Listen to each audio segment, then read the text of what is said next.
Talk with the Cowboy. Welcome and thanks for riding with the Cowboy. Well, Sunday in Detroit Lions beat us 20-6 at Raymond James Stadium in a primetime game for the national audience. It was an ugly game for the Tampa Bay Bucs offense. The defense tried to hold the Lions to 20 points. They're a great team. They came in 4-1. We came in 3-1.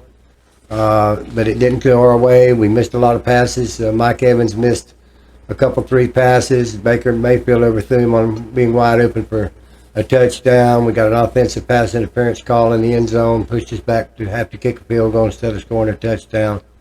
We played a great team in the Detroit Lions, a top 4 team in the NFC, and they beat us 20-6. They beat us by 14. We didn't look crisp. Our running game is terrible. We just can't keep saying that the running game is bad and it's a work in progress. I keep hearing everybody say, well, it's a work in progress. It's a new line. And listen, you get 30, 40 yards a game. I don't care what kind of running game you got no running game, period. Okay? Forget about all this bogus stuff. You have Rashad White, offensive line ain't blocking, whatever. I understand the premise that we have to run the ball so that they're looking for the run, and we can't just sit back there and throw all the time. But if you're not making any yardage running, it's a terrible situation. It was a bad game for our offense. We looked terrible. We looked a lot better against the Saints. But we played a primetime team, similar to what we did with the Eagles, and they beat us the same way the Lions did.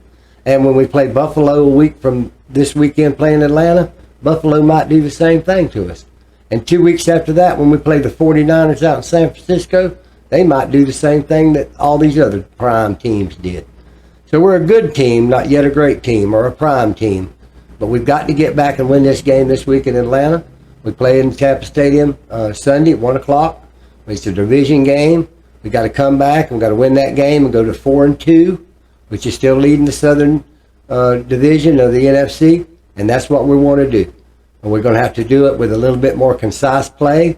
We're going to have to open up some holes for a running back, and we've got to get a running game. And it's something we got to consider. If we got to go get some players and trade from teams that are actively playing on other rosters and put them in our roster, see if they can do anything with us. I bet a lot of people ask why we don't go out and trade for one. Well, maybe we will. We'll have to see how it goes. But the running back room of the Tampa Bay Buccaneers is subpar. Okay? That's the end of it.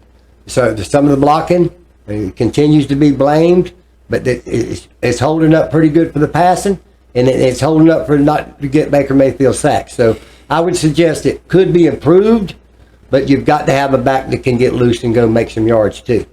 So as the Bucs played this week, it was a terrible expedition offensively. Defensive played real well, even though they played a lot. When it was 3rd and 12, 3rd and 16, 3rd and 11, the Lions went out there and made those first downs. And that's not good. If you're ever on a defense and you're 3rd and anything more than 10 yards, they make that first down on you. That's not good. That happened 3 times to the Bucs. This week's defense, secondary play was terrible. But, you know, it is what it is. We played an excellent team in the Detroit Lions. We got to shake it off and go after the Falcons this week. The Dirty Birds from Atlanta will be in Tampa. We got to go out there and beat them. I think Mayfield will come back. Evans will catch a few more passes. And our defense can hold up. I think we can win that game, and that's what we got to do. We'll keep you posted on next week's Atlanta Falcon game. Get out there and root for the Tampa Bay Buccaneers this weekend in that game, because it's a critical game. It's a conference game, and we need to win that game. In other news, there was major upsets this week. The last 2 unbeaten teams, the Philadelphia Eagles, were beaten by the New York Jets, and the San Francisco 49ers were beaten by the Cleveland Browns, and the Cleveland Browns had a backup quarterback. So that's just, you can tell you what, anything can happen any day in the NFL. That's why they play the game, so anything's possible. Those were 2 major upsets in the NFL this weekend. We're going to have a Thursday night game, the Jaguars from Jacksonville against the New Orleans Saints. We'll be looking closely at that and hope the Saints lose. And the Carolina Panthers got beat by the Dolphins, so there's another team in our division that lost. One thing good about us losing Sundays, everybody in our division lost the same, so we didn't lose much ground. We'll keep you posted on what's going on out there with the Tampa Bay Buccaneers, and we'll continue to keep you posted on what's going on in the NFL. And we're going to go now to Major League Baseball. It's playoff season. There's 2 teams in the American league for America's Conference Championship, and it's the Texas Rangers and Houston Astros, is the defending world champs of all of baseball, the Houston Astros. And the winner will go on to the World Series representing the American. Right now, Texas is ahead 2-0 to Houston. Tonight, there's a game between those two. Here at Sports Talk with the Cowboy, I'm pulling for the Texans. The Texas Rangers, like to see them get to the World Series and win it. And in the National, it's the Philadelphia Phillies against the Arizona Diamondbacks, who's never been this far in their history of their team. And they're one game behind the Phillies. They won the first game. It's the best of 7 games. So continue to watch baseball. We're continuing to watch it, even though our Rays are finished for the year. We're watching those compete. And for those 4 teams that have made it, they've made it this far, and 30 teams in the league, that means 26 didn't make it this far. So every one of you is a winner to get as far as you've gotten. And then congratulations to both the Rangers and the Astros, and congratulations to the Diamondbacks and the Phillies for getting this far. It's a beautiful thing to watch this time of year. So if you hadn't watched it, watch it. And if you are, that's the rundown we got right now. The Tampa Bay Lightning are back to playing. As you know, Vasilevsky, our all-pro, all-world goalie, has been injured and will not play till after Christmas. We have our second and third string playing goalie while Vasilevsky recuperates. We lost to the Buffalo Sabres last night 3-2. We've hit a kind of a dry patch, but we expected we would with our great goalie gone. But we'll see how that works in December, and if we can go 500 during that time, that's fine, because we got a lot of games in hockey to play. We'll continue to keep you posted with the Tampa Bay Lightning and what's going on out there. As far as the college football, the University of South Florida was beat 56-14 by the Florida Atlantic University, or FAU. They were trounced in Raymond James Stadium Saturday. On homecoming, by the way, the USF Bulls. They were beaten soundly. Terrible defensive play by USF and terrible offensive play. They looked like the team that only won 1 game last year. But that's all right. They still won 3 games. They lost 4, but they won 3. We'll see how it goes. They were predicted to win only 4. I thought they'd win 6, and we still got time to do that. We'll keep you posted. They play the University of Connecticut this week in Connecticut on Saturday. The USF Bulls and Alex Golesh. We got to get that team together. We got to get that defense together, because they put a 56-pointer on you. They beat you bad. Okay, and we'll keep you posted on that. So now we're going to go to our questions for tonight. And of course, Alice from Tampa that always asks about University of South Florida. What's going on with the University of South Florida getting beat the last 2 weeks by the University of Alabama, Birmingham, 56 points, and by Florida FAU Saturday, 56 points. Alice, the defense is terrible. They're soft. They have no pass rush. They're gouging them. They're running them. They're doing anything they want with them. They're throwing. They're running. It's just a terrible mess. And frankly, they've got to do something pretty drastic before they get to play Connecticut this week. Because you had a team, you've had in 2 weeks, the Bulls have allowed 112 points scored against them. They've averaged in 2 games 56 and 56. Alice, that's 8 touchdowns at 7 points a touchdown. 8 touchdowns. So, you know, it can only go up, Alice. I mean, you could get rid of everybody on the team, and they say you don't know what you're doing. If this defense has let 2 teams score 56 points on them, you ain't got no defense no how. Okay? So let anybody come, Alice. We'll pray for them. We'll continue to watch them. I hope that they play good this weekend against Connecticut. God bless you for your question, Alice. And the next question is from Dave. And Dave wanted to know what I thought about Baker Mayfield's play this week against the Detroit Lions. And Dave, I thought it was a terrible game for Baker Mayfield. He'll tell you the same. He missed passes. He overthrew a pass. He missed Mike Evans wide open. It could have been a touchdown. Baker Mayfield was the first thing he said was, "This was on me. I had a terrible game." And he did have one. And that's just, Dave, how it's going to be with Baker. You're going to have one good game, one bad game. Just like the Eagles beat us, we beat the Saints, the Lions beat us. Let's see what the Falcons do. And if we come back a winner Sunday, don't be surprised, Dave, because that's how Baker rides. But it wasn't a good game. And he has no illusion of a running game either. Now, you know, the guy's a quarterback, and he's got to hand the ball to a running back, and he can't get 1 yard. And you say, Cowboy, that can't be right. You mean the offensive running back can't get 1 yard? Well, let me tell you, Dave, in the game this week, it was 3rd and 1. 3rd and 1, Dave. We threw a pass 40 yards down the field and the receiver missed it. If you had confidence in your running game and you threw a 40-yard pass and didn't even try to make the yard, that Dave tells you about it. They got to get a better running game behind Mayfield. They got to get a better running back in there. If they can't get him to do anything, then put nobody in the line, put new people in the backfield. You've got to do something. So thank you for your question, Dave. God bless you. And the last question is from Pam. And Pam wanted to know who I thought would be in the World Series. And Pam, here on Sports Talk the Cowboy, for the last 2 years, this is our third year of predicting the World Series. We have been right on the teams that got to the World Series. I'm going to pick Texas and Philadelphia. But in my heart, I would like to see it be Texas and Arizona. And I'll keep you posted as we go on, and maybe the series will still be going on next week when we have another show. God bless you, and thank you for your question. What you got for me tonight, DJX? All right. You know what it is, Cowboy. Let's get right off into it. And for all our fans out there, y'all like and subscribe to our channel. All right. 16, James Harden trade idea. What you think about that? James Harden's overrated, overpaid, and it don't show up. So anybody who trades for him, good luck with it. You'll fail. The history of his life is a failure. He's a great player, but he's not an elite player. Have him, take him, do what you want with him. Right. All right. Pay him though. If it's James Harden, pay him. Pay him a lot. All right. Dolphins or the Eagles, and why? Eagles look flat against Jets. 3 interceptions. The last 5 minutes, Jets beats Eagles for the first time in the New York Jets history. They've never beat the Philadelphia Eagles. That organization, the New York Jets, have never beat the Philadelphia Eagles. They don't play them that much, but they never beat them. This team going in, the Eagles, one of the premier teams, Super Bowl team. Last 5 minutes, Jalen Hurts, Eagle quarterback, 3 picks. Three. And the Jets can't score touchdowns. They got to kick field goals and beat them. Okay? So I know the Eagles are pretty mad. And now they're going to play the Dolphins. So the Dolphins, why? Because their coach is a genius. Their coach is a genius. And asked about his college football days. He said he was in the marching band. That's what he was about.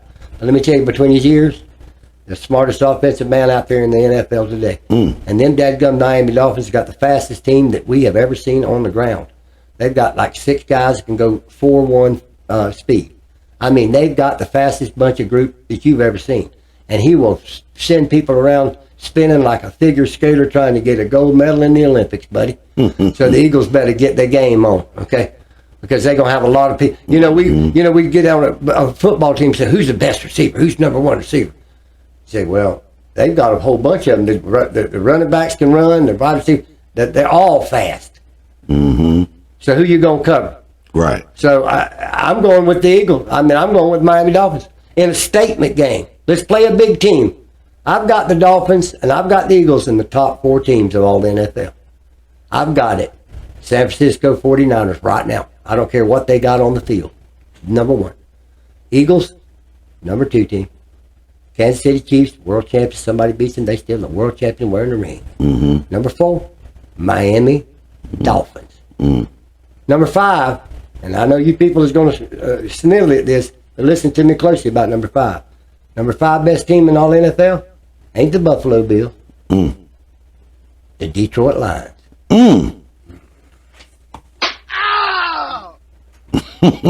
Take it to the bank and cash it. Right.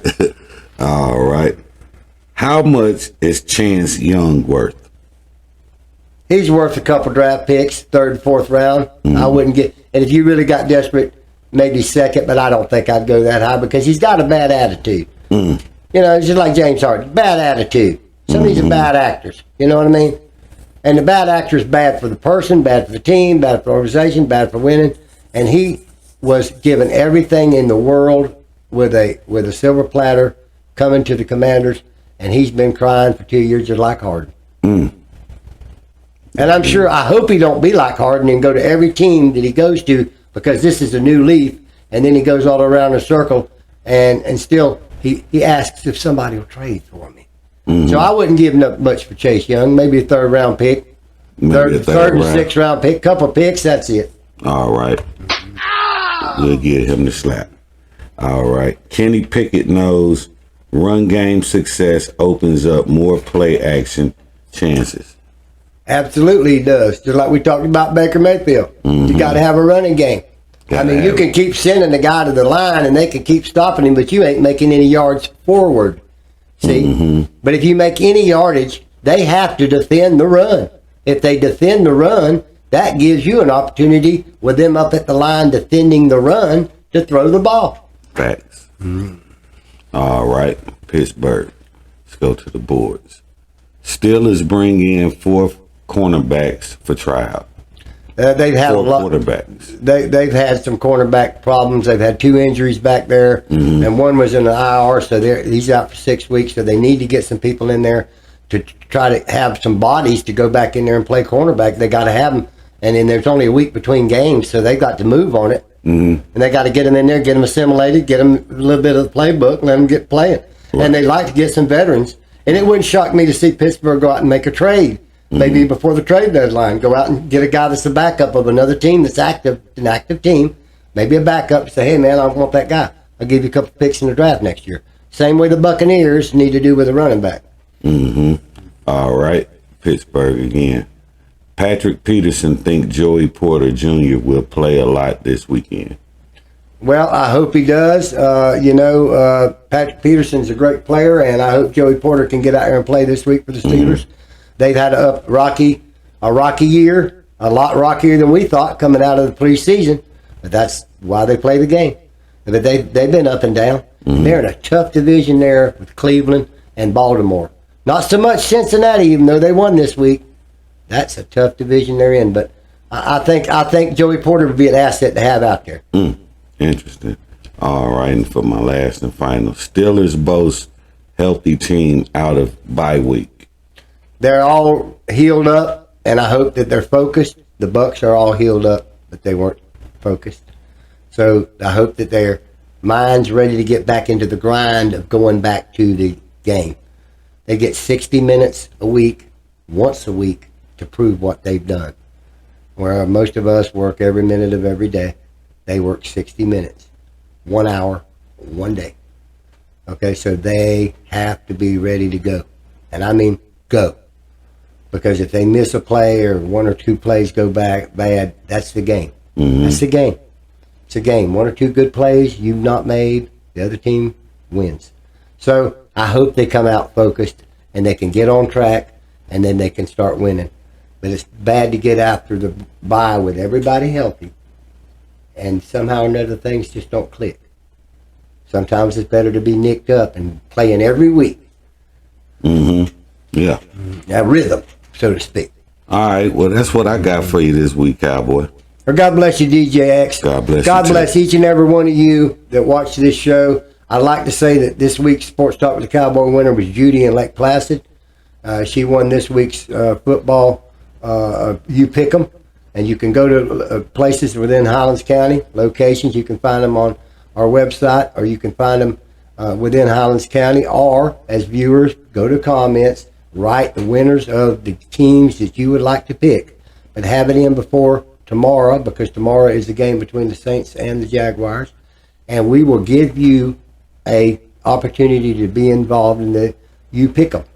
And so it's just that simple. You all have schedules that can't get the pick paper. Just write down the winners and put it in the comments, send it to us, and we will enter you in this contest. And we'll keep you posted on the winner. And until next show, you be kind to your neighbor. Put your hand out for one, and if you can't put one out, still do. There's so much evil and bad things happen in this world. We don't want to go in on this show, but we pray that all things get better. And we pray that you continue to shine a good light, because we sure do need that good light. It matters to those that you shine it to. And until next show, God bless you. Cowboy out.